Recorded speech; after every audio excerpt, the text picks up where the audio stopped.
کیا زیارت اربعین کی یاد میں وطن میں مشی کرنا صحیح ہے؟ کیا اس مشی کا وہی ثواب ہے کہ جو مشی کا ثواب نجف سے لے کے کربلا تک کا ہے؟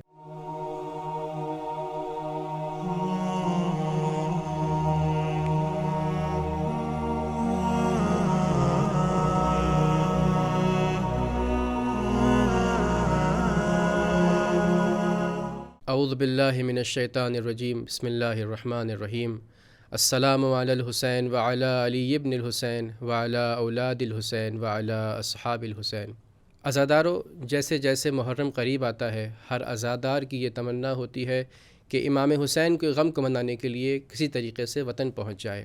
اسی طریقے سے جب اربعین کا موقع آتا ہے، اربعین کا وقت قریب آتا ہے، تو ہر عزادار کی یہ تمنا ہوتی ہے کہ اپنے آپ کو اپنے وقت کے امام کو پرسہ پیش کرنے کے لیے کسی طریقے سے کربلا پہنچ سکے، لیکن بہرحال مال کی مجبوری ہے، پاسپورٹ نہیں بن پا رہا ہے، ویزا نہیں مل پا رہا ہے، ان ساری وجوہات کی بنا پر انسان کربلا نہیں پہنچ پاتا ہے۔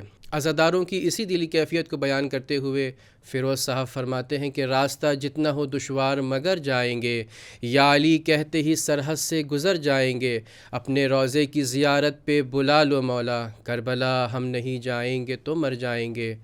یہی دلی کیفیت ہر عزادار کی ہوتی ہے، لیکن بہرحال انسان بہت سی مجبوریوں کی بنا پر وہاں نہیں پہنچ پاتا ہے اور کربلا کی یاد میں اپنے ہی وطن میں، اپنے ہی شہر میں مشی کرتا ہے، شبیہ نجف سے شبیہ کربلا تک پیدل چلتا ہے۔ اسی موضوع پر آج ہم ایک پوڈ کاسٹ لے کر آئے ہیں جس کا عنوان ہے وطن میں مشی، اور ہمارے اس پوڈ کاسٹ کے مہمان ہیں حجت الاسلام والمسلمین عالی جناب مولانا صادق رضا قمی صاحب۔ ہم آپ کا اپنے اس پوڈ کاسٹ میں خیر مقدم کرتے ہیں۔ السلام علیکم ورحمۃ اللہ وبرکاتہ۔ وعلیکم السلام ورحمۃ اللہ وبرکاتہ۔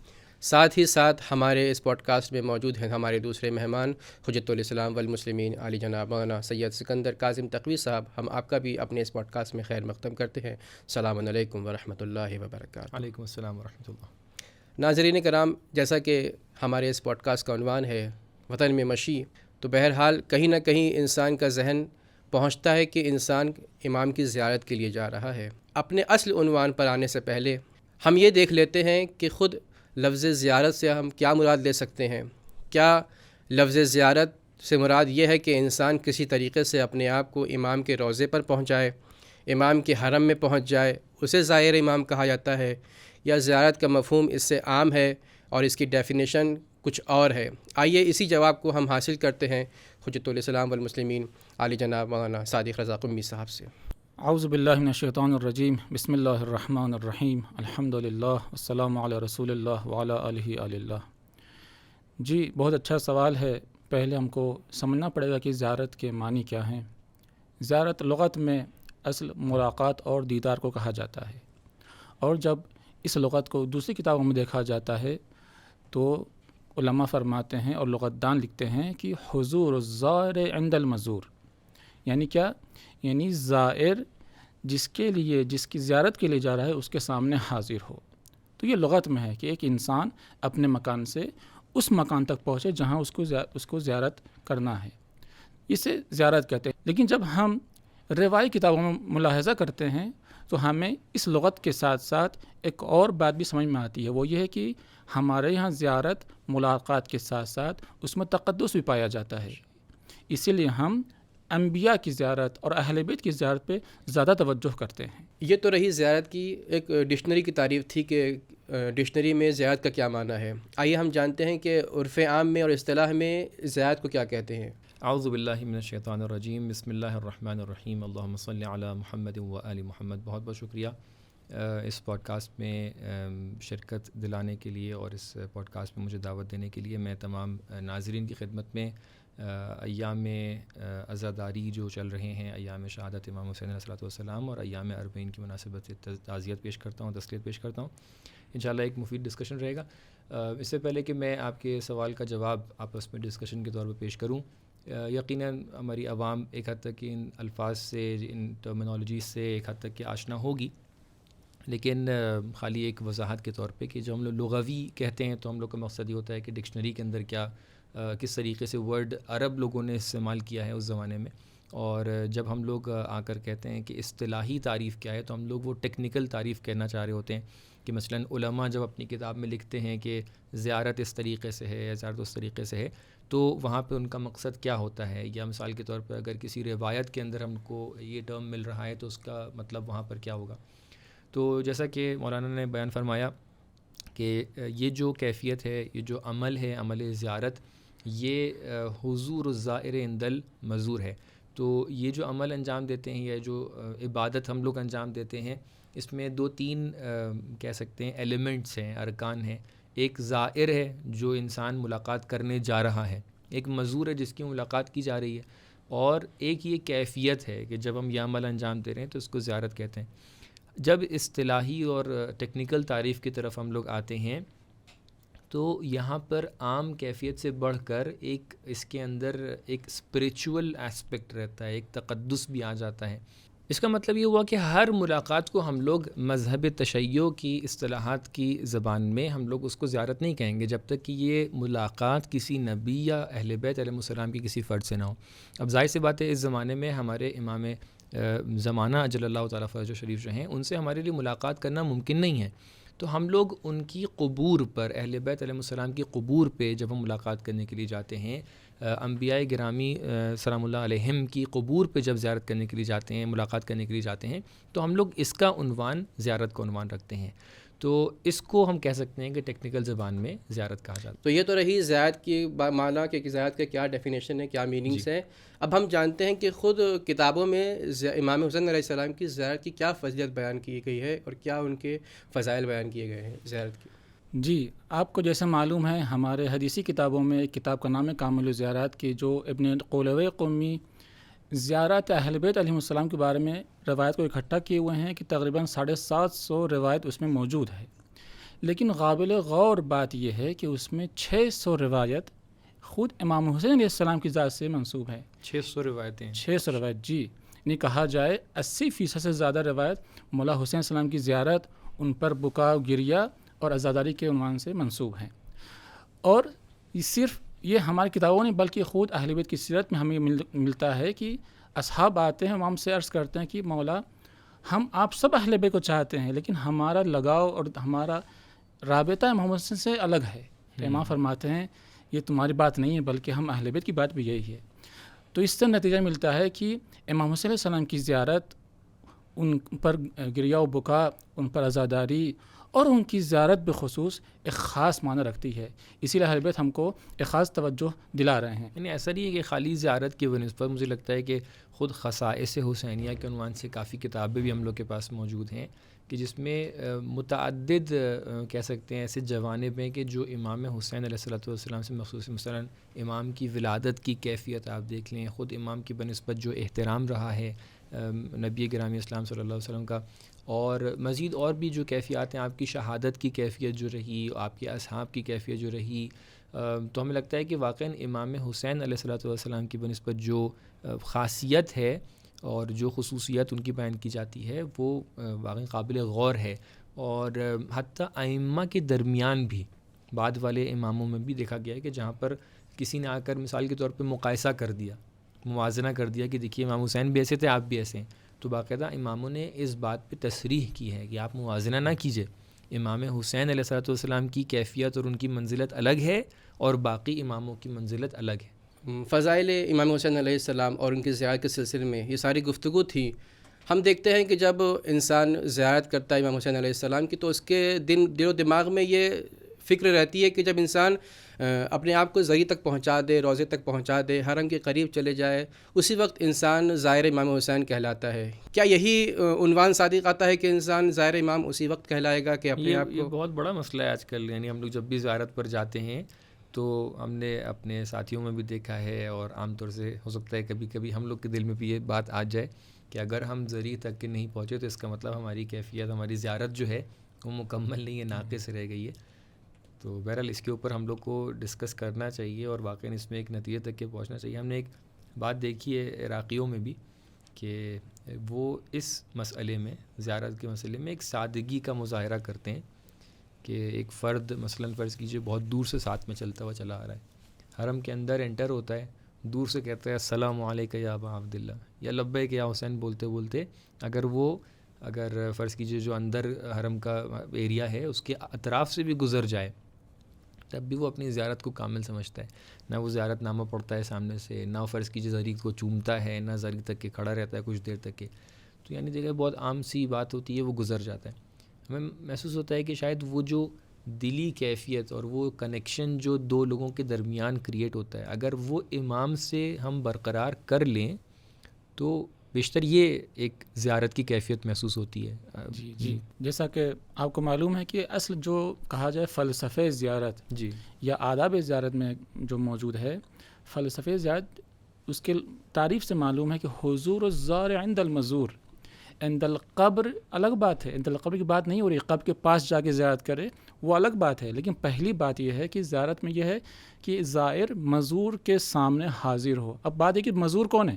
مزور مولا ہے، امام ہے. تو اصل زیارت نہیں، رابطے قلبی امام سے. جی آپ کی بات تاریخ سے بھی تائید ہوتی ہے کہ ہم دیکھتے ہیں کہ ایک صحابی رسول ہیں جن کا نام اویس قرنی ہے، جو صحابی رسول ہیں، درحالی کہ انہوں نے نہ نبی کی زیارت کی نہ نبی کو دیکھا.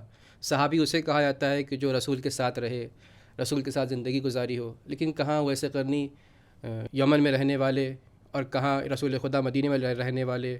جب وہ مدینہ پہنچ رہے ہیں تو دیکھتے ہیں کہ وہاں پر رسول خدا موجود نہیں ہے. تب بھی ہم دیکھتے ہیں کہ انہیں زائر رسول خدا کہا جا رہا ہے، صحابی رسول خدا کہا جا رہا ہے. بالکل.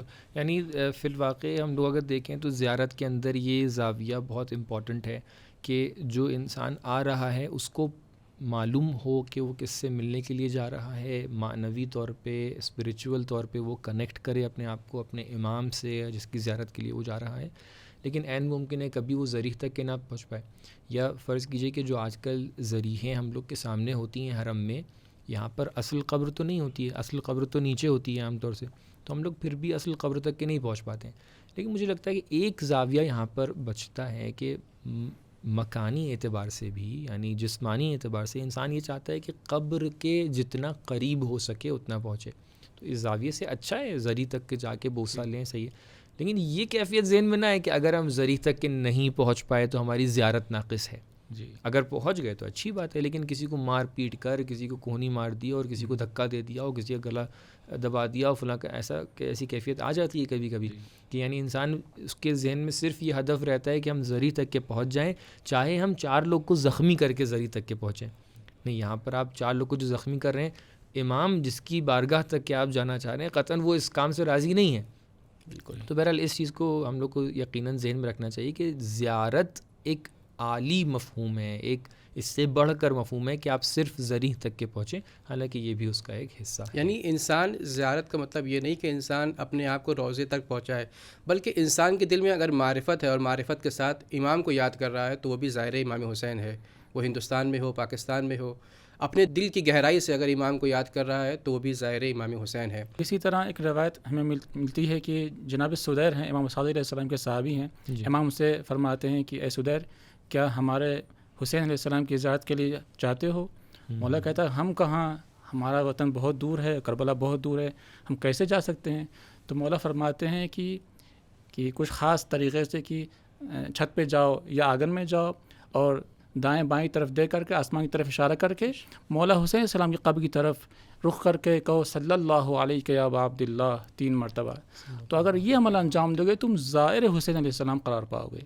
تو وہی بات نظر آ رہی ہے کہ یعنی صرف شرط نہیں بتا رہے ہیں کہ تم اگر وہاں تک کہ نہیں پہنچے تب تمہاری زیارت پوری نہیں ہوگی، بلکہ اگر نہیں جا سکتے ہو تو خالی زبان سے زیارت کرو. بہترین مثال ہے واقعا. یہ ساری گفتگو تھی زیارت کے سلسلے میں کہ زیارت کے کیا مفہوم ہیں لغوی اعتبار سے، اصطلاحی اعتبار سے، امام حسین علیہ السلام کے زیارت کے کیا فضائل ہیں. یہ ساری باتیں آپ نے بیان کی. اب آتے ہیں اپنے ٹاپک کی طرف کہ زیارت اربعین کی فضیلت اور امام حسین علیہ السلام کی جو زیارت ہے اس کی کیا فضائل ہیں. جی، روایات میں جو صرف ایک امام کے بارے میں چہلم یا اربعین یا 40واں بتایا گیا ہے وہ صرف امام حسین علیہ السلام کی زیارت اربعین ہے.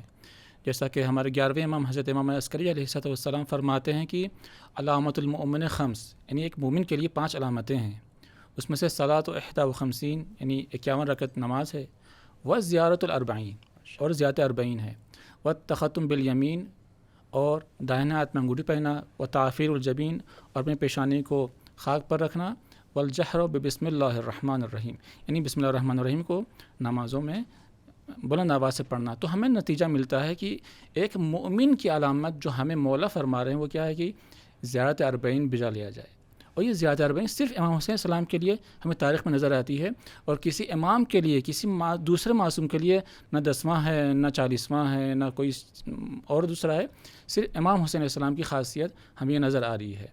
اب آپ دیکھیے اس عالم میں، اس جو ماحول ہے اس زمانے میں، زیارت اربعین کا کیا کردار ہے، کیا اہمیت ہے، اور اس کے ساتھ ساتھ اسے کیا ثواب ہماری کتابوں میں موجود ہیں. جیسا کہ امام علیہ السلام فرماتے ہیں کہ ہر زائر جو ایک قدم آگے بڑھاتا ہے امام حسین السلام کی زیارت کے لیے، اس کے گناہ معاف ہوتے ہیں، ایک درجہ بڑھتا ہے اور ایک مقام اس کو عطا ہوتا ہے. اسی طرح اس کے تمام گناہ معاف ہو جاتے ہیں.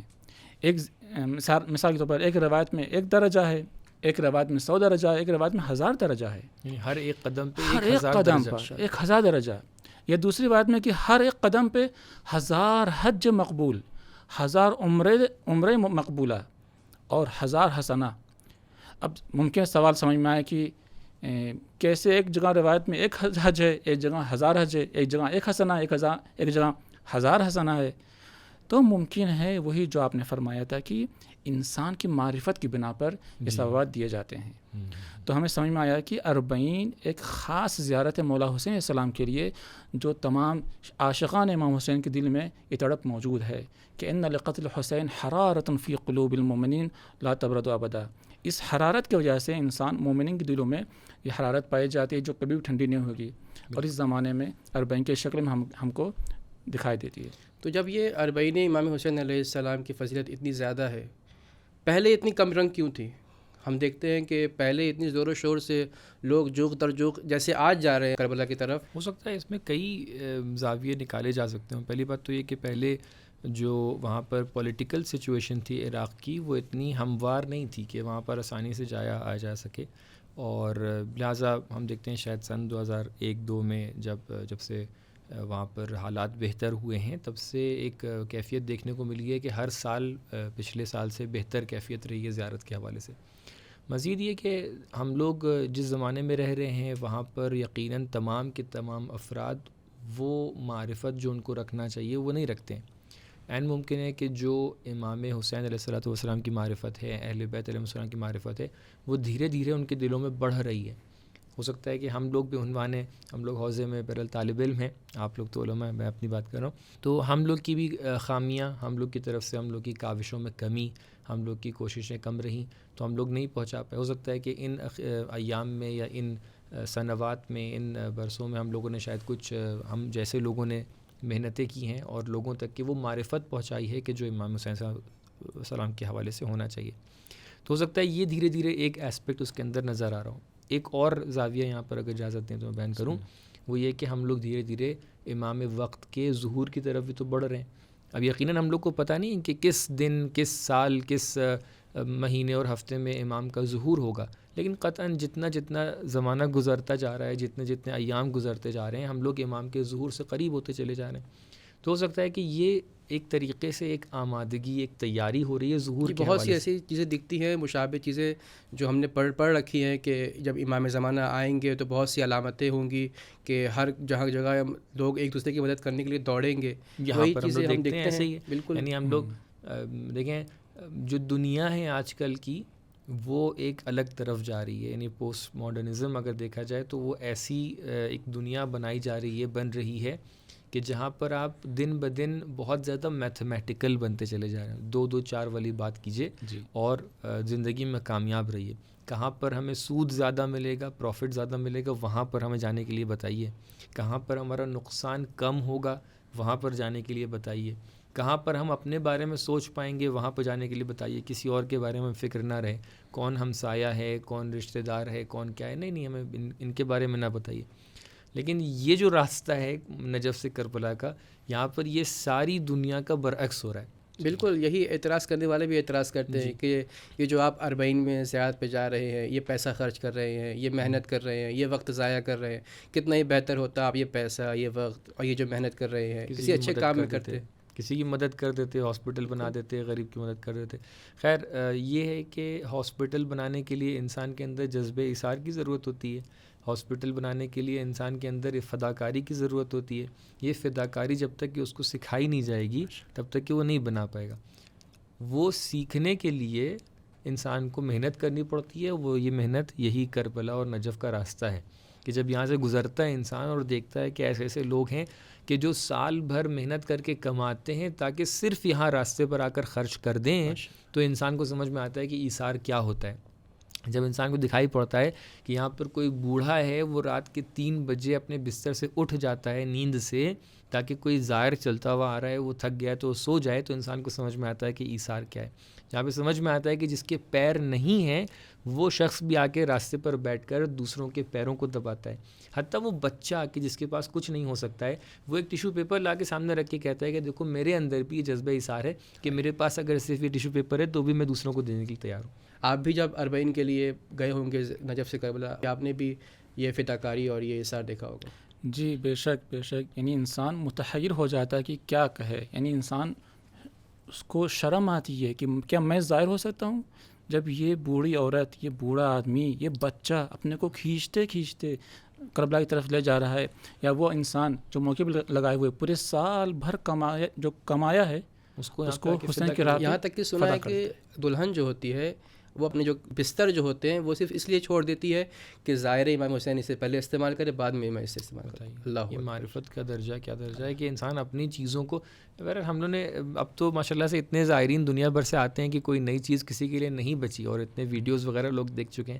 لیکن اس زمانے میں جب کسی نے کچھ نہیں دیکھا تھا اور ہم لوگ یہ بتاتے تھے کہ وہاں پہ لوگ کھڑے رہتے تھے اور جیسے وہ دیکھتے تھے کہ آپ ایک دن چل کے آ رہے ہیں وہ کہتے تھے اب میرے گھر چلو. اچھا اس زمانے میں کیا ہوتا تھا کہ اس زمانے میں حالات بھی اچھے نہیں تھے، انسان ڈرتا بھی تھا.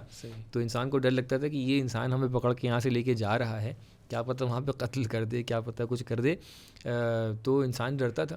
لیکن کئی مرتبہ میرے ساتھ ایسا ہوا کہ ان کے ساتھ ہم گھر تک کے گئے، وہ گھر پہ جا کے انہوں نے ہم لوگ کو کھانا کھلایا، ان کے گھر پہ ہم لوگوں نے آرام کیا، ان کے گھر پہ نہائے دھوئے، انہوں نے ہم لوگ کے کپڑے چھین کے لے کر گئے، واشنگ مشین میں دھو کے لا کے کپڑے صاف کر کے دے دیے، انہوں نے کپڑے پریس کر دیے، ہم لوگ کے پیر دبا رہے ہیں، ہم لوگ کو کھلا پلا کے ہم لوگ کو بھیج دیا.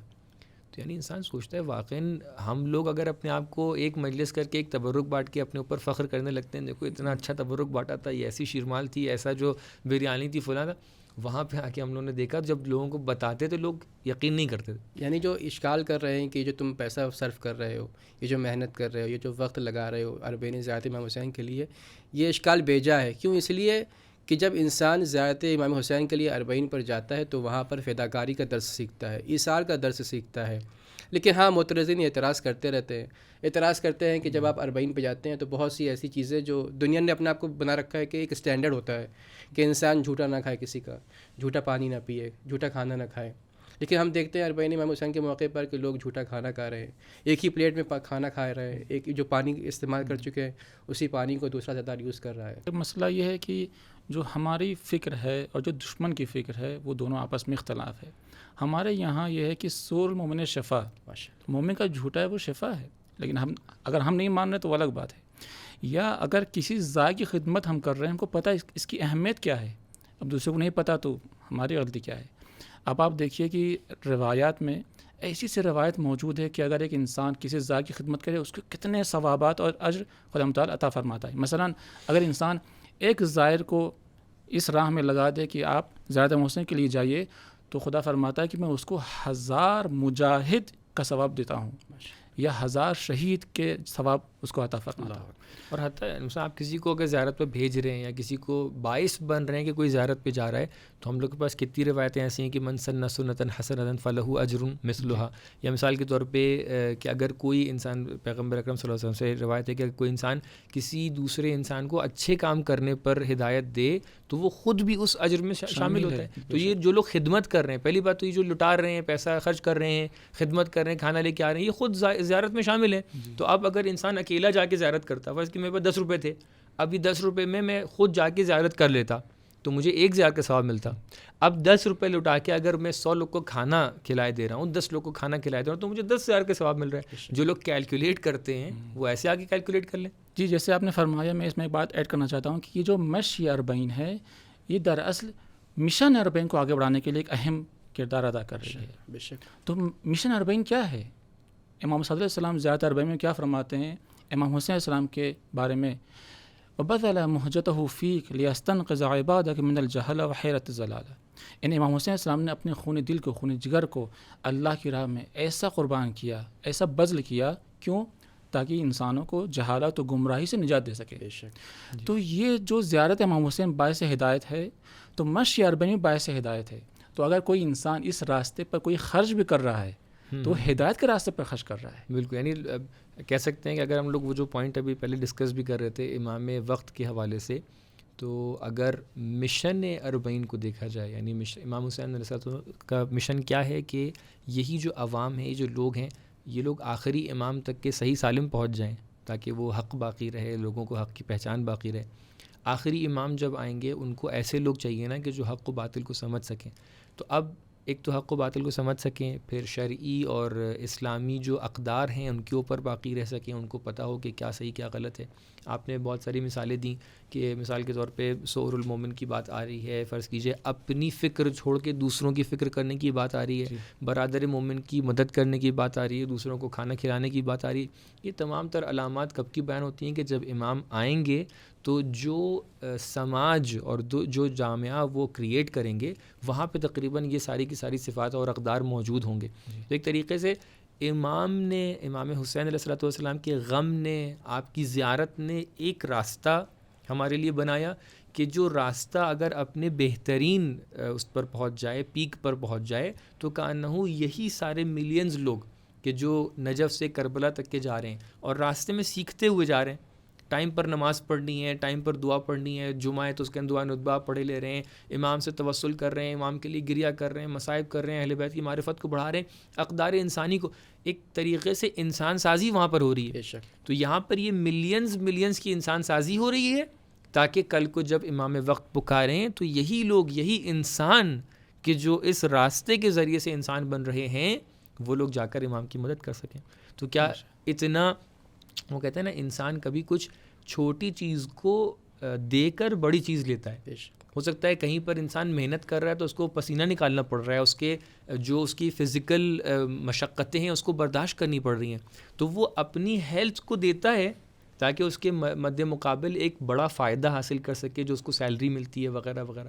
یہاں پر بھی کچھ لوگ آ کر اس دسترخوان کو بچھا رہے ہیں، تھوڑا بہت اپنا جو ان کا مال و دولت ہے، ان کا جو ذخیرہ ہے، اس کو لوگوں کی راہ میں اور امام حسین اور اللہ کی راہ میں قربان کر رہے ہیں تاکہ اس کے نتیجے میں کیا ہو، امام زمانہ اجل اللہ تعالیٰ فرج شریف کے لیے ایک زمینہ ہموار ہو سکے. یہ بات تو ہو گئی ان عزادار کے بارے میں کہ جو نجف جا رہے ہیں، کربلا جا رہے ہیں، نجف سے کربلا مشی کر رہے ہیں، پیدل چل رہے ہیں. لیکن وہ کچھ حضرات کہ جو کچھ مجبوریوں کی وجہ سے کربلا نہیں پہنچ پا رہے ہیں، امام حسین کی زیارت کے لیے اپنے آپ کو عراق نہیں پہنچا پا رہے ہیں، تو ہم دیکھتے ہیں کہ کچھ سالوں سے کچھ افراد، کچھ مومن شبیہ نجف سے شبیہ کربلا تک پیدل چلتے ہیں، مشی کرتے ہیں. اس کی کیا حقیقت ہے؟ اس کا کیا وہی ثواب ہے؟ جی، ہر مومن کی آرزو یہی ہے کہ ایام اربعین یا ایام عاشوراء خود کو کربلا پہنچا دے، لیکن بعض مومنین کچھ وجہ سے، کچھ وجوہات کی وجہ سے نہیں جا پا رہے ہیں. لیکن بات یہ کہ جیسے روایت عرض کیا میں نے کہ امام فرماتے ہیں کیا تم مولا کو ہر روز سلام نہیں دیتے ہو؟ نہیں کہ انسان اپنے وطن میں رہ کر کم سے کم ایک زیارت وارث، زیارت عاشوراء یا 3 مرتبہ صلی اللہ علیہ ابا عبداللہ السلام علیکم ورحمۃ اللہ وبرکاتہ یہ کہہ کر انسان زائر بن سکتا ہے. لیکن اب بات یہاں یہ ہو رہی ہے کہ اگر انسان اربعین کے موقع پر نجف سے کربلا تک مشی میں نہیں جا رہا ہے، کیا اپنے وطن میں یہ مشی کر سکتا ہے؟ تو اس کو کچھ پہلوؤں میں دیکھا جا سکتا ہے. پہلی بات یہ ہے کہ فقہی لحاظ سے کوئی مسئلہ نہیں ہے اس مشی کو انجام دینا، یعنی انسان ایک مکان سے دوسرے مکان پیادہ چل رہا ہے امام حسین کے یاد میں عزاداری کے عنوان سے، تو اسے ہم شاعر اسلامی میں شامل کر سکتے ہیں. تو اس لحاظ سے کوئی مشکل نہیں ہے. بس وہ الگ بات ہے کہ بعض ممالک میں بعض جگہ اگر اس مشی کو زیادہ بولڈ کیا جائے، زیادہ بڑا کر دیا جائے تاکہ کربلا کی مشی کو کم کیا جائے، وہ الگ بات ہے.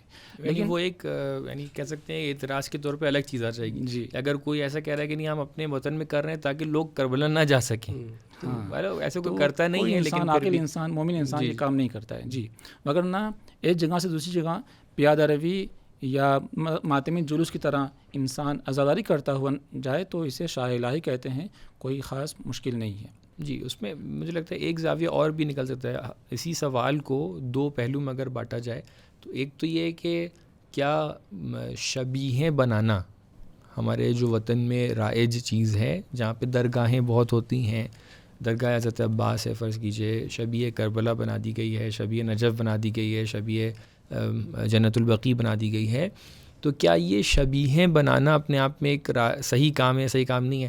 ظاہر سی بات ہے ہمارے مومنین تو یہ کہیں گے بھئی ہم لوگ برسوں سے دیکھتے ہوئے آ رہے ہیں، یہ صحیح کام ہوگا تبھی تو علماء نے یہ کام کیا، لیکن جو جوان ہیں، جو ہمارے یوتھ ہیں، ان کے ذہن میں سوالات ہمیشہ آتے رہتے ہیں، نئے نئے سوالات، تو ہو سکتا ہے کہ جوان یہ پوچھ بیٹھیں کہ بھئی یہ جو شبیہ آپ نے بنائی ہے یہ اپنی طرف سے بنا لی ہے، کچھ لوگ اس کے اوپر آ کے بدعت کا عنوان دے دیں۔ تو ہمیں لگتا ہے پہلے تو اس کے اوپر بھی ہم لوگ ڈسکس کر لیں کہ شبیہ بنانا کیسے ہے۔ تو اس کا جواب یہ ہے کہ شبیہ بنانا اپنے آپ میں کوئی غلط کام نہیں ہے۔ شبیہ بنانے کے لیے ایک روایت جو ہم دیکھ رہے تھے ہمیں دکھائی پڑی، سعید بن طاؤوس نے نقل کی اپنی کتاب میں، وہ اس طریقے سے ہے کہ امام صادق علیہ الصلوۃ والسلام کے پاس ایک شخص آتا ہے اور وہ رسول اللہ صلی اللہ علیہ وآلہ وسلم کے متعلق زیارت کے لیے پوچھتا ہے کہ میں زیارت پہ نہیں جا سکتا ہوں۔ بالکل یہی کیفیت ہندوستان پاکستان میں افراد ان کی کیفیت رہتی ہے کہ ہم زیارت پہ نہیں جا سکتے ہیں، تو میں کیا کروں؟ میں زیارت کو ترک کر دوں، مکمل طور پہ چھوڑ دوں؟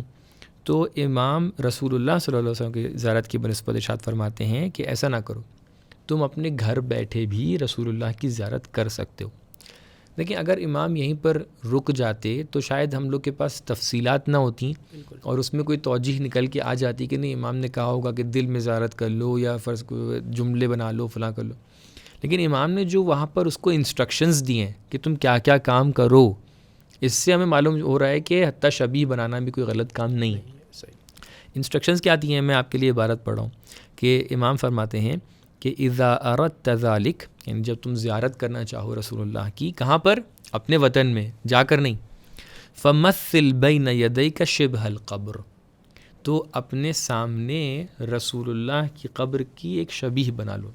اگر یہیں تک امام رک گئے ہوتے تو پھر لوگ کہتے کہ نہیں یہاں پر مثل اپنے دماغ میں ذہن میں تصویر بنانے کو کہہ رہے ہیں امام صادق علیہ السلام، لیکن اس کے بعد کیا فرماتے ہیں؟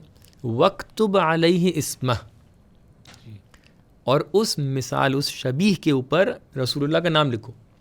نام کہاں لکھے گا؟ ذہن پہ لکھے گا انسان، ایسے لکھیں گے رسول اللہ کا نام ہم لوگ؟ نہیں، نام تو آپ لکھیں گے کس کے اوپر؟ کوئی پتھر ہے، کوئی مٹی ہے۔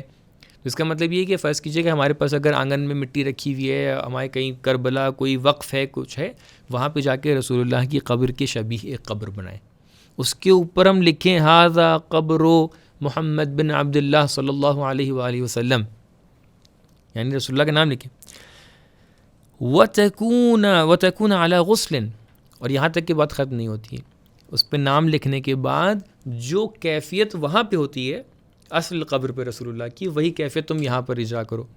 اب وہاں پہ جاتے تو کیا کرتے تھے؟ پہلے غسل کرتے تھے نا، یہاں پر بھی غسل کے ساتھ رہیے، یعنی جیسے ہی آپ نے قبر کی شبیہ بنا لی، ایسا نہیں کہ شبیہ بنانے کے بعد آپ کہیں وہ اصل قبر تو الگ ہے، یہ قبر الگ ہے، ہم اس کو جو دل چاہے بے احترامی کر لیں فلاں، نہیں، وہی احترام کرنا ضروری ہے۔ اس کے اوپر جو ہے قبر پہ رسول اللہ کا نام لکھا ہے تو آپ غسل کے ساتھ آئیے، اور اس کے بعد ثم قم قائما، ایک خاص طریقے سے کھڑے ہوئیے، وہاں پر احتراماً کھڑے ہوئیے، وانت متخیل مواجہتہ، اور اپنے ذہن میں، اب یہاں پر تخیل ہے، اب یہاں پر یہ ہے کہ اپنے ذہن میں اس تصور کو لے کے آئیے کہ آپ رسول اللہ کے سامنے کھڑے ہوئے ہیں یا رسول اللہ کی قبر کے سامنے کھڑے ہوئے، ثم قل، اس کے بعد جو ہے آپ اشہد ان لا الہ الا اللہ جو اصل زیارت ہے وہ پڑھیں۔ تو اس روایت سے امام نے کافی حد تک کے بہت سارے مسائل ہم لوگ کے لیے حل کر دیے۔ پہلی بات یہ کہ رسول اللہ کی قبر کی شبیہ بنانا جائز ہے، صحیح ہے، تو اب جب رسول اللہ کی قبر بنانا، اس کی شبیہ بنانا جائز ہے، جس کا مطلب یہ ہے کہ ائمہ کی قبر کی شبیہ بنانا بھی جائز ہے، تو یہ مسئلہ ہم لوگ کے لیے پہلے حل ہو گیا کہ ہم لوگ شبیہ بنا سکتے ہیں۔ جی، جیسے آپ نے فرمایا کہ جو زیارت وہاں ہے رسول خدا کی، وہی زیارت اہل بیت کے بارے میں ہے، تو ہم یہ بھی کہہ سکتے ہیں اس روایت کی بنا پر کہ جو اعمال اصل زیارت میں ہیں وہ اعمال یہاں شبیہ منانے میں بھی نظر آتے ہیں، مثلا زیارت کرنا، جی، زیارت کرنا، غسل کرنا، اس طرح تو ہم مشی اربعین کی بھی ہے کہہ سکتے ہیں کہ اگر مشی اربعین کربلا میں ہو سکتی ہے تو اگر شبیہ بنا اپنے گھروں میں، اپنے شہروں میں، تو وہاں بھی اس مشی کو ہم انجام دے سکتے ہیں قربتاً اللہ۔ تو کیا یہ مشی کا ثواب کہ جو انسان اپنے وطن میں انجام دے رہا ہے، شبیہ نجف سے شبیہ کربلا جا رہا ہے یا کسی خاص مقام سے شبیہ کربلا کی طرف جا رہا ہے، کیا اس کا ثواب وہی ہے جو ثواب نجف سے کربلا جانے کا ہے؟ جی، اس میں مختلف پہلو پائے جاتے ہیں، اس پہ غور کرنے کی بات ہے۔ پہلی بات یہ ہے کہ انسان کے جو ثواب ہوتے ہیں اس کے لیے کئی رکن پائے جاتے ہیں۔ ایک بات ہے نیت، یعنی کہتے ہیں الاعمال بالنیات، یعنی ہر چیز نیت پر ہے۔ تو ایک ثواب جو انسان کو ملتا ہے وہ نیت پر ہے۔ اگر انسان یہ نیت کرے کہ جو میں اس مشی کو انجام دے رہا ہوں شبیہ نجف سے شبیہ کربلا تک، اس نیت سے کہ خدا مجھے اجر عطا فرمائے، تو یہ ثواب کے باعث ہے، تو یہ خدا ثواب دے گا۔ دوسری بات یہ ہے کہ انسان جو اس موقع پر عزاداری کر رہا ہے، عذاب برپا کر رہا ہے، ماتم کر رہا ہے، سبیل لگا رہا ہے، تو یہ خود ایک کار خیر ہے، کار حسنہ ہے، تو اس کا الگ ثواب ہے۔ اور جب انسان کربلا جاتا ہے، واقعی کربلا، نجف سے کربلا پیادہ روی کرتا ہے، تو وہاں اصل کربلا جب موجود ہے، اصل نجف موجود ہے، اس کے خاص آثار ہیں، اور اگر انسان وہاں کچھ عمل انجام دے اس کے خاص ثواب موجود ہوتے ہیں۔ یعنی تمام تر چیزیں مشابہ ہو سکتی ہیں، یعنی میں اگر آپ یہ کہنا چاہ رہے ہیں کہ مساوی ہے، تو میں اس میں تھوڑا سا مجھے لگتا ہے کہ ایسا محسوس ہو رہا ہے کہ کچھ چیزیں الگ ہیں۔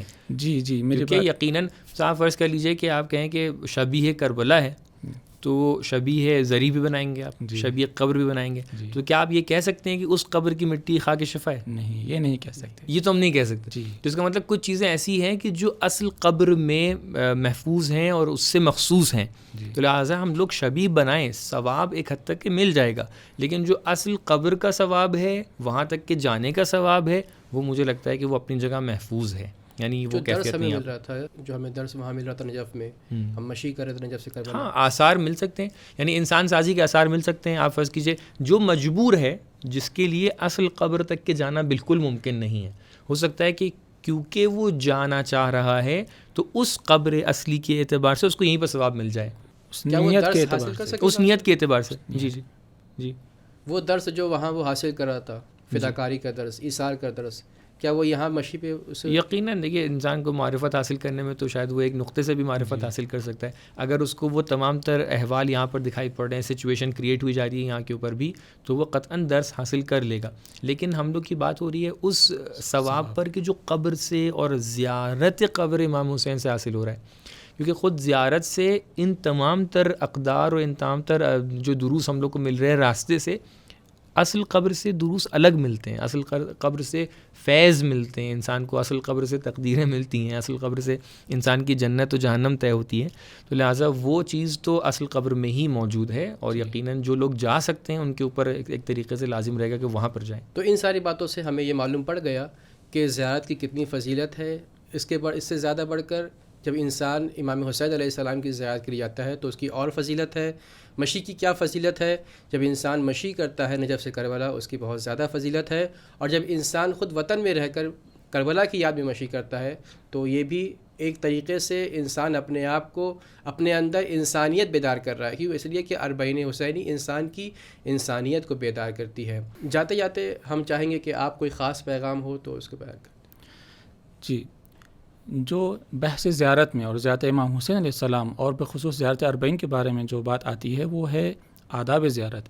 یعنی اگر ہم کربلا جا رہے ہیں، چاہے کربلا معلیٰ میں، چاہے اپنے وطن میں یہ مشی اربعین بجا لا رہے ہیں، تو اس کے آداب بھی موجود ہیں۔ جیسے ہم کتابوں میں دیکھتے ہیں کہ آداب زیارت امام حسین علیہ السلام کے بارے میں مختلف آداب گنائے گئے ہیں، لیکن اگر کچھ دو بخش میں خلاصہ کروں، ایک آداب ظاہری ہے، یعنی ظاہری طور پر انسان مؤدب رہے۔ مثال کے طور پر انسان غسل کر کے جائے، انسان متانت اور وقار سے قدم آگے بڑھائے، ذکر پڑھتا رہے، صلوات پڑھتا رہے، اور جب امام کی دہلیز پر، امام کے دروازے پر آتا ہے، حرم کے دروازے پر آتا ہے، تو انسان خضوع و خشوع کے ساتھ اذن ورود پڑھ کے پھر وہ زیارت بجا لائے جو امام نے تعلیم فرمائی ہے، یعنی زیارت مأثور جسے کہا جاتا ہے، یعنی جو زیارت ہمیں کتابوں میں امام کی طرف سے نقل ہوئی ہیں۔ کچھ اور آداب ہیں جو خاص امام حسین علیہ السلام کی زیارت میں مخصوص ہے۔ مثال کے طور پر کہا جاتا ہے کہ جب مولا حسین علیہ السلام کی زیارت کے لیے انسان جائے تو وہ محزون ہو، وہ غبار آلود ہو، وہ اثر نہ لگائے، اور اس کیفیت کے ساتھ حرم کی طرف، زیارت کی طرف جائے کہ جیسا اس کا کوئی بہت بڑا آدمی مر گیا ہو۔ تو ہمارے لیے کون سب سے بڑا انسان اور مثلا ہو سکتا ہے امام حسین کے علاوہ، صحیح. تو انسان جب جا رہا ہے زیارت کے لیے تو یہ توجہ کرے کہ کس حزن و ملال کے ساتھ جا رہا ہے، کس کی خدمت جب میں جا رہا امام ہے. حسین علیہ السلام کی زیارت کے لیے جائیں تو وہ حزن و ملال ہمارا باقی رہے. جی. میں یہاں پر مطلب کسی بھی زائر یا کسی بھی منتظم کی خدمت میں بے احترامی تو ہم لوگ نہیں کر سکتے. اللہ ہم لوگ کو ان بے احترامی سے بچائے. اور یقیناً ہر منتظم اپنی طرف سے ایک خلوص نیت کے ساتھ اس راستے میں جو مشی کا راستہ ہوتا ہے اس میں انتظامات کرتا ہے. لیکن پھر بھی یہاں پر ہمیں لگتا ہے کہ ایک کیونکہ آپ آداب کی بات کر رہے تھے، تو جس طریقے سے اس زائر کے آداب ہیں اسی طریقے سے وہ افراد کے جو زائرین کے لیے انتظامات کر رہے ہیں ان کے بھی کچھ آداب ہونا چاہیے. مجھے ایسا محسوس ہوتا ہے کبھی کبھی کچھ افراد شاید ان کا کوئی اس میں قصد نہیں ہوتا ہے، کوئی غرض نہیں ہوتی ہے، لیکن ان سے یہ غلطیاں ہو جاتی ہیں کہ مثلا امام حسین علیہ السلام کی زیارت کے لیے آپ جا رہے ہیں، لیکن راستے میں دکھائی پڑتا ہے کہ طرح طرح کے کھانے کہہ سکتے ہیں کہ جو کھانے عام طور سے آپ شادیوں میں کھاتے ہیں یا خوشی کے وقت میں کھاتے ہیں، طرح طرح کے کھانے آپ کو وہاں پر مل جائیں گے. جو کیفیت وہاں پہ رہتی ہے آپس میں ہنسی مذاق ہے، فلاں ہے، ایسا لگتا ہے کہ ہم لوگ کوئی ایک پکنک کا اس طریقے اس پہ آ گئے. تو میں جانتا ہوں کسی کی کوئی قصد و غرض نہیں ہوتی ہے، کوئی آمدانہ طور پہ یہ کام نہیں کرتا ہے، لیکن غلطی سے یہ ہو جاتا ہے. اگر آپ اس کے اوپر بھی مجھے لگتا ہے ہم لوگ کو توجہ دلانا چاہیے، کیونکہ آپ بیان کر رہے تو میں نے کہا اس کو بھی یہاں پر ایڈ کروں. احسن، بے شک. جیسے انسان کہ مثلا اس کے کوئی ماں باپ یا کسی خاندان والوں کا انتقال ہوتا ہے تو کیا وہ اپنے مجلس فاتحہ، مجلس چہلم میں اسی طرح کام انجام دیتا ہے یا خود اپنے گریہوزاری میں، اپنے عزاداری میں مشغول رہتا ہے، مصروف رہتا ہے؟ تو ہمیں چاہیے کہ اس آداب ظاہری پر توجہ کریں اور اس سے بڑھ کر جو آداب باطنی ہیں اور ہم کو اہل بیت نے سکھائے اس پر توجہ فرمائیں.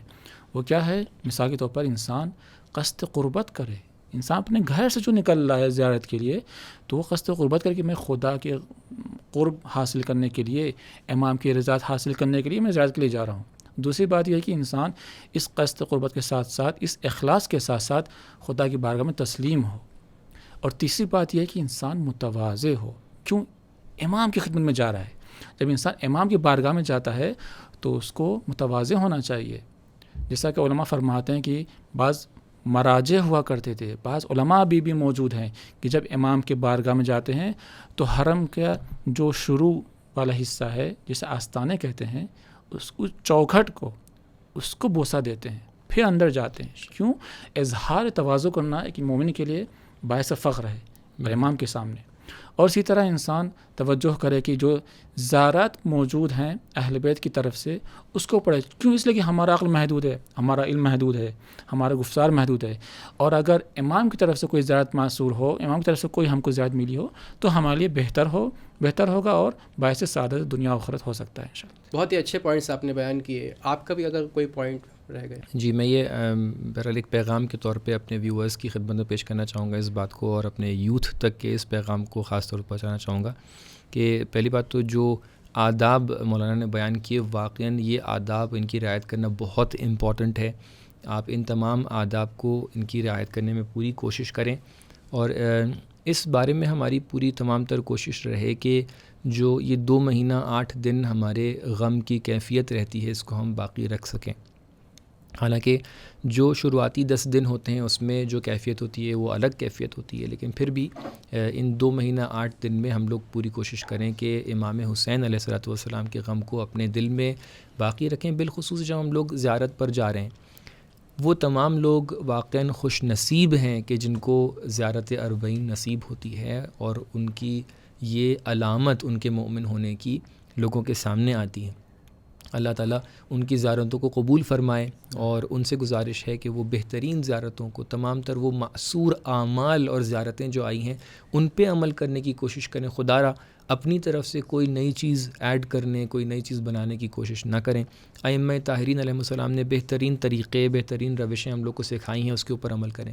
لیکن جو لوگ کسی بھی سبب کی بنا پر، کوئی مالی مشکل کی وجہ سے، کوئی دوسری مشکلات کی وجہ سے اگر وہ اربعین کی زیارت کے لیے نہیں جا پا رہے ہیں تو وہ کسی بھی طریقے سے غمگین نہ ہوں. یقیناً کوئی نہ کوئی مصلحت ہوگی جس کی وجہ سے وہ نہیں جا پا رہے ہیں، اور انشاءاللہ ان قریب اللہ تعالیٰ ان کو توفیق نصیب کرے گا، اور امام حسین علیہ السلام ان کو طلب کریں گے. یقیناً امام نے طلب کیا ہے تبھی تو وہ عزادار بنے ہیں، تبھی تو وہ فرش عزا پر بیٹھتے ہیں.